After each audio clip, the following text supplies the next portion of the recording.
지금 우리가 시편의 말씀을 계속해서 묵상하고 있는데요. 지금 이번 벌써 세 번째 주간이 되겠습니다. 다른 때 성경을 읽는 것보다는 분량이 좀 줄어들었죠. 그래서 쉽기도 하고 또 내용 자체도 시편이기 때문에 얼마나 참 마음에 와닿는지 모르겠어요. 다른 성경 말씀도 은혜스러운 말씀이고 우리들에게 참 좋은 말씀인데, 특별히 시편의 말씀을 읽을 때 참 깊이 공감이 되고 마음을 울리는 그런 말씀들이어서 지금 3주째 이제 시편의 말씀을 읽어 나가고 있는데 얼마나 좋은지 모르겠습니다. 중간에 스탑하셨던 분들이 있어도 과거에 읽지 못했던 것은 잊어버리고 새롭게 다시 읽어나가자 해가지고 성경을 읽는 일에 온 교부가 함께 해 주시기를 바랍니다. 오늘은 시편의 말씀을 우리가 또 공부해 보려고 하는데요. 시편은 150편으로 구성되어 있는데 이 150편의 시편이 총 5개의 책으로 구분되어 있습니다. 그래서 성경을 읽다 보면 시편 제1권, 2권, 3권, 4권, 5권 이렇게 권수가 표시되어 있는 것을 알 수가 있을 것입니다. 1권은 1장에서부터 41장까지, 2권은 42장부터 72장까지, 3권은 73장에서 89장까지, 4권은 90장에서 106장까지, 그리고 마지막 5권은 107장에서부터 150장까지 이렇게 구분이 되어 있는데요. 이렇게 구분한 이유는 잘 모르겠습니다. 무엇을 근거로 해서 이렇게 구분해 놓았는지 정확하게는 잘 모르겠습니다만은 각 권이 끝날 때마다 공통점이 하나가 있습니다. 그것은 무엇이냐면 송축할지어다, 찬양할지어다, 할렐루야, 아멘과 같은 말로 각 권을 마무리하고 있습니다. 그러니까 이 시편의 내용들을 보면 다양한 종류의 내용들이 나온다고 했잖아요. 심지어 어떤 시편이 있습니까? 하나님 저 원수를 죽여주세요.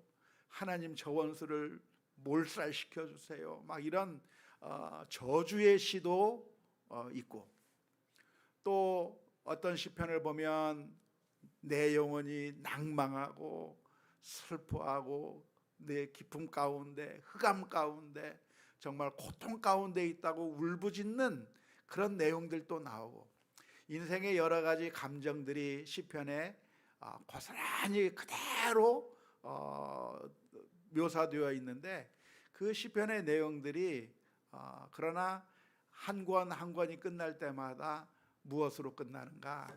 하나님을 찬양하라, 할렐루야, 송축할지어다, 이런 말로 끝나고 있다고 하는 점을 우리가 주목해 보았으면 좋겠습니다. 할렐루야가 뭐죠? 할렐루야라고 하는 것은, 할랄이라고 하는 말은 찬송하다, 찬양하다 이런 말입니다. 할렐루야, 야가 뭐냐? 하나님을 야라고 그래요. 반말하는 것처럼 들립니까? 여호와라고 하는 말이 더 정확한 발음으로 하자면 야훼라고 하는 말로 발음이 되는데, 그것을 짧게 하면 야입니다. 그래서 할렐루야, 그러면 하나님을 찬양하라가 되는 것이죠. 각 권의 맨 마지막이 이렇게 하나님을 찬양하는 것으로 나오는 것은 당연하고 그리고 마땅한 표현이라고 하겠습니다. 왜냐하면 우리가 하나님을 찬양할 때 우리의 기쁨이 같이 배가가 되는 것이죠. 우리가 언제 기쁨이 생기는가? 언제 기쁨이 생겨요? 다른 사람들을 욕하고 비방하고 저 사람에 대해서 비난하는 말을 하면 기쁨이 생기던가요? 아니요. 다른 사람들에 대해서 욕하고 비난하고 저주하고 나쁜 말을 하고 욕하는 말을 하면 우리들의 마음에 기쁨이 생기는 것이 아니라 참 마음이 아프고 뭐 쓸쓸해지고 여러 가지 고통스러움을 느끼게 되는 겁니다. 남을 욕하고 비난하는 걸 통해서 내가 기쁨이 생길 리가 없는 것이죠. 그런데 참된 기쁨은 어디서 생기는가? 사람들을 칭찬해주고 찬양하고 좋은 말을 해주고 할 때 그때 우리들의 마음 가운데 기쁨이 넘치게 되는 것이죠. 특별히 스포츠를 좋아하는 사람들은 어떻습니까? 스포츠를 좋아하는 사람들을 보면 자기 팀이 승리하면 그 승리한 것을 보면서 막 기뻐해요.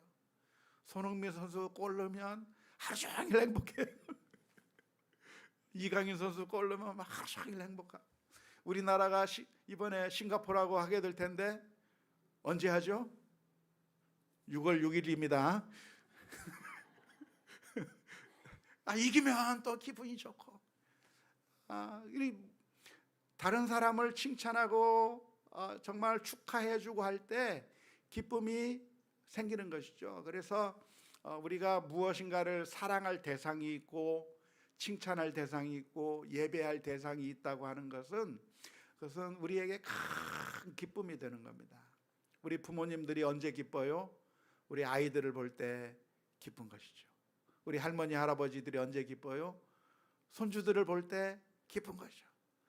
저는 하나도 안 기쁜 것 같은데 우리 애가 이렇게 변했어요. 우리 손주가 지난주에는 뒤집지를 못했는데 이번 주엔 뒤집었어요.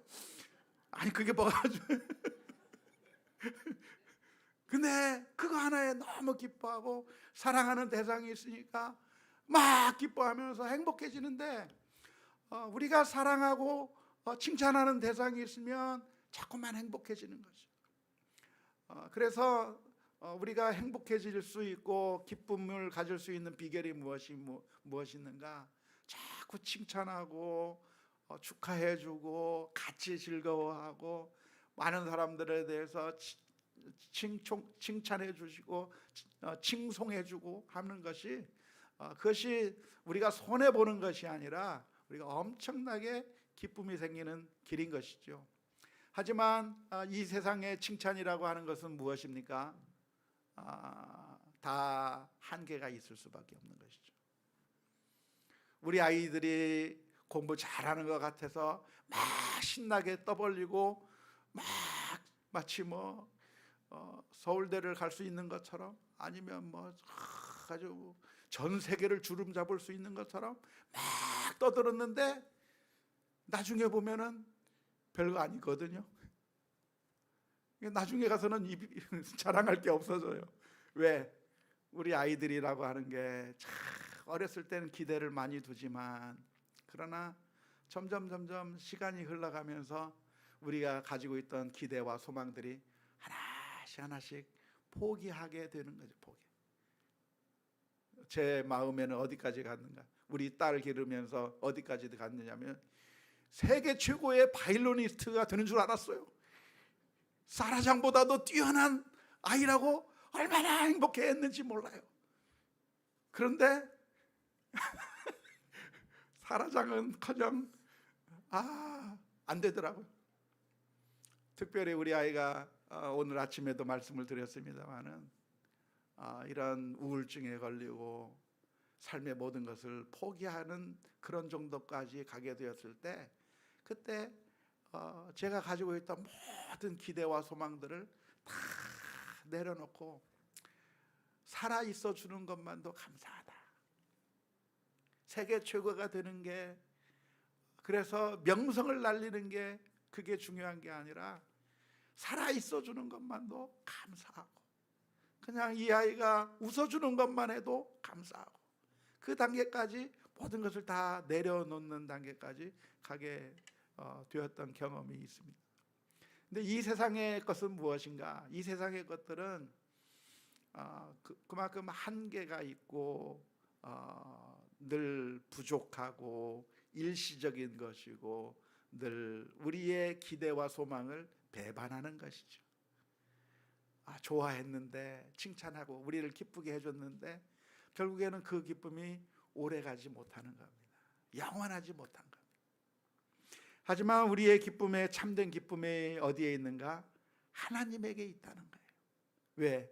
하나님은 어제나 오늘이나 영원토록 변하지 아니하시고 우리를 사랑하시되 그 사랑하심이 변함이 없으시고 우리가 하나님을 배반하기도 했고 우리가 하나님의 말씀대로 살지도 못했지만 주님께서는 그것 때문에 우리를 내버리신 것이 아니라 오히려 하나밖에 없는 그 아들을 십자가에 내어주시기까지 우리를 끊임없이 사랑해 주신 그 하나님이시기 때문에 하나님을 보고 기뻐하고 찬양하고 영광을 올리는 것은 우리에게 영원한 기쁨이 되는 줄로 믿습니다. 그래서 우리의 찬양의 대상이 누군가? 바로 하나님을 찬양하는 것이 가장 온전한 기쁨이요 찬양일 뿐만 아니라 그 하나님을 찬양하는 게 그것이 온전한 우리의 가장 완벽한 찬양과 기쁨이 된다고 하는 사실을 기억하면서 우리가 주님을 찬양하는 것이 마땅하다 하겠습니다. 그런 의미에서 불신자들은 너무나도 아쉬운 것이죠. 정말 참되신 하나님을 사랑하고 기뻐하고 찬양한다고 하면 기쁨이 넘치게 될 텐데 그 하나님을 알지 못하고 하나님 대신에 하나님과 비교될 수 없는 썩어질 것들, 망할 것들을 놓고서 좋아하는 이 불신자들이야말로 얼마나 안타까운 인생인지 모릅니다. 그래서 우리가 이 시편의 말씀을 읽으면서 우리가 배워야 될 것이 있다고 한다면 영원하신 하나님, 참되신 하나님, 변함이 없으신 그 하나님을 찬양하며 나아가는 그런 삶을 우리가 이 시편의 말씀을 묵상하면서 매 순간순간마다 찬양과 기쁨이 넘쳐날 수 있기를 주님의 이름으로 축원합니다. 제가 어렸을 때는 스포츠를 엄청 싫어했어요. 제가 초중 고등학교 시절 때는 지금보다도 더 뚱뚱하고 그리고 운동을 전혀 못해가지고 그래서 운동이라고 하면 제가 싫어했어요. 그러다 보니까 축구를 해도 뭐 야구를 해도 아무런 관심도 가지지 않고 그러니까 하나도 기쁘지 않았어요. 그런데 이제 지금은 스포츠를 조금씩 알아가기 시작했어요. 축구를 알아가기 시작했어요. 야구를 알아가기 시작했어요. 그러니까 그것이 기쁨이 되죠. 이런 기쁨이 있었는데 내가 그런 기쁨을 전혀 모르고 살았구나. 이 축구나 야구만 봐도 이렇게 기쁘고 행복할 수가 있는데 손흥민이 잘하는 걸 보면 하루 종일 행복한데 그걸 모르고 지금까지 인생을 이렇게 살았다니 너무나도 아쉽더라고요. 그런데 축구 정도가 아니라 야구 정도가 아니라 영원하신 하나님을 알게 된다고 한다면 그것이 얼마나 기쁘고 즐겁고 영원한 행복이요 소망인가. 이 하나님을 찬양하는 가운데 우리들의 삶이 늘 기쁨이 넘쳐날 수 있기를 주님의 이름으로 축원합니다. 시편이 이렇게 5권으로 구성된 것은 숫자적으로 모세오경과 일치한다고 할 수가 있겠습니다.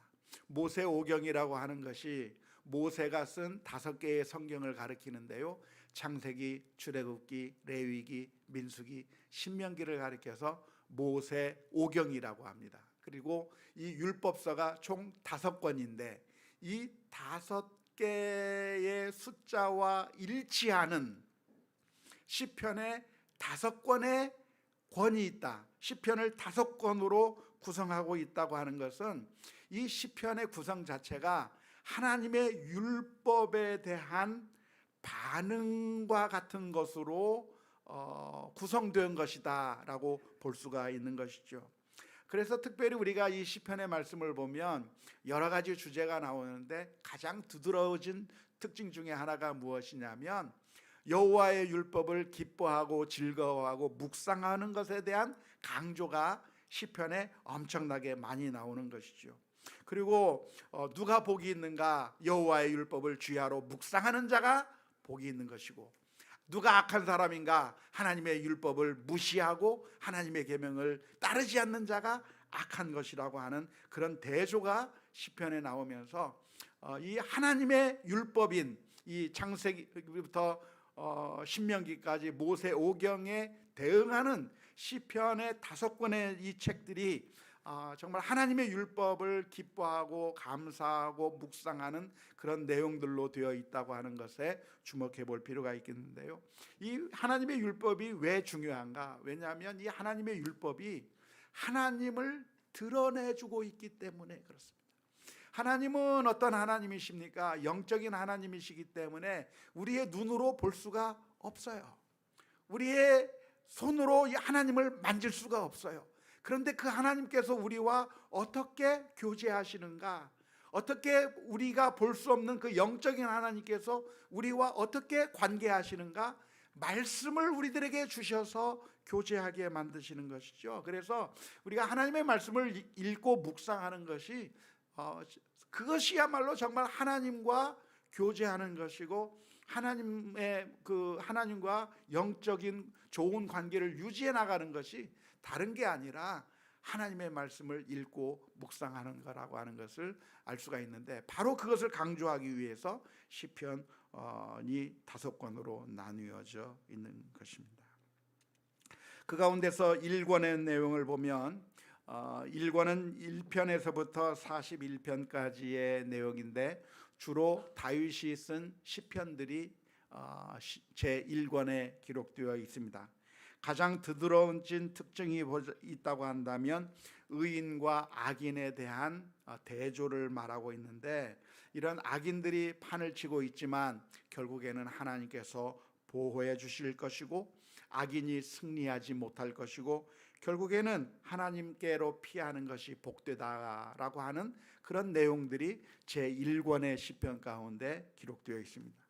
그리고 제2권에서는 42편서부터 72편까지가 제2권이 되겠는데, 이 편에서 제2권에서 노래하고 있는 것이 무엇이냐면 대적들이 공격해 오고, 그래서 대적들이 이기는 것처럼 보이는 그런 상황 가운데서, 그리고 하나님께서 우리를 도와주지 않는 것처럼 느껴지는 그런 상황이 있지만, 그래서 때로는 낙심하기도 하고 때로는 깊은 수렁에 빠진 것 같은 절망 가운데 있게 되겠지만, 결국에는 하나님께서 보호해 주신다고 하는 사실을 노래하는 시편들이 특별히 제2권의 말씀 가운데 많이 기록되어 있습니다.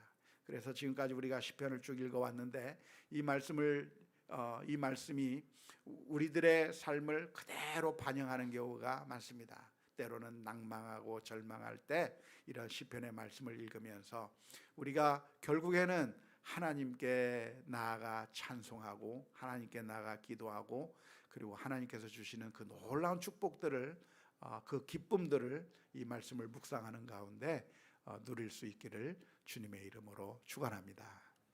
다음